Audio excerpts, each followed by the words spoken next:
Important.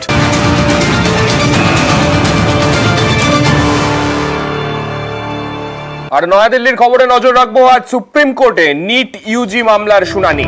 পরীক্ষায় বেনিয়মের অভিযোগে মামলা শীর্ষ আদালতে। 38টি মামলা দায়ের। আদালতের নির্দেশে নিট ইউজি সংক্রান্ত যাবতীয় মামলাকে একত্রিত করে আজ শুনানির সম্ভাবনা। আমাদের সঙ্গে রয়েছেন আমাদের প্রতিনিধি মৈত্রেয়ী। মৈত্রেয়ীর কাছে যাব। মৈত্রেয়ী, আজকে কোন কোন জট তাহলে কাটতে পারে? দীর্ঘদিন ধরে এই নিটের একটা জট রয়েছে, সেই জটের মধ্যে কোন কোন জট আজকে কাটতে পারে? দেখো, আজকের যে নিট মামলা রয়েছে, সার্বিকভাবে নিট দুর্নীতি নিয়ে যে অভিযোগ উঠছে এবং নিট ইউজি যে পরীক্ষা সেটাকে খারিজ করারও দাবি উঠেছিল বেশ কিছু পড়ুয়ার তরফ থেকে। বিভিন্ন হাইকোর্টে এই সংক্রান্ত মামলা হয়েছিল। এতদিন পর্যন্ত পরীক্ষায় কোনো স্থগিতাদেশ দেয়নি, এমনকি কাউন্সিলিং এর ওপরেও কিন্তু কোনো স্থগিতাদেশ দেয়নি সর্বোচ্চ আদালত।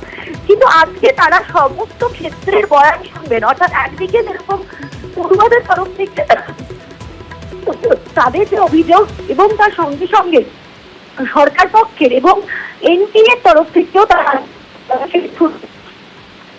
মুখ্য প্রধান বিচারপতি ডিওয়াই চন্দ্রচূড়ের নেতৃত্বে 3 সদস্যের বেঞ্চ আজ 10:30টার সময় সুপ্রিম কোর্টে নিট মামলার যাবতীয় যে সমস্ত মামলা রয়েছে সেগুলো শুনতে চলেছে। ফলে সেক্ষেত্রে দাঁড়িয়ে নিটের এই পরীক্ষা সেটা বাতিল হয় কিনা সেটা যেরকম একদিকে নজরে থাকবে, এবং কাউন্সিলিং এর ডেট কিন্তু এখনো এনটিএ ঘোষণা করেনি, সেই কাউন্সিলিং আদৌ হবে কিনা, হলে সেটা কবে হবে সেই সংক্রান্তও কিন্তু একটা দিক নির্দেশ পাওয়া যেতে পারে আজকের মামলার পরে।